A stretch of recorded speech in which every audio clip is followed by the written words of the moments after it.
समझल पे যে আমরা ইটগুলো যে সাজানো হচ্ছে যে দেখাবো আজকে আমি কিভাবে ইট আমরা সাজাচ্ছি। আসো তোমরা ইট সাজানো দেখাচ্ছি তোমাদেরকে।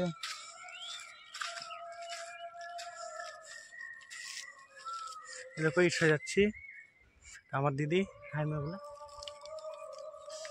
হাই মা বলে, হ্যাঁ এটা সাজাচ্ছে। আর মালিক দেওয়া উনুটা এই যে মালিক।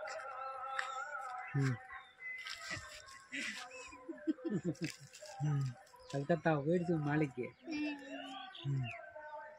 कलकत्ता मालिक वीडियो এই যে আমরা ইট গুনতি করলাম, এই যে এইসব পত্র হচ্ছে এখন এটা টাকা দিবে পরে।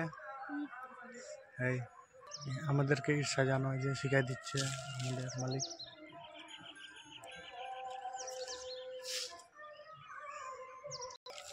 এই যে আমাদের দিদি আর জামাইবু এই যে ইট সাজাচ্ছে।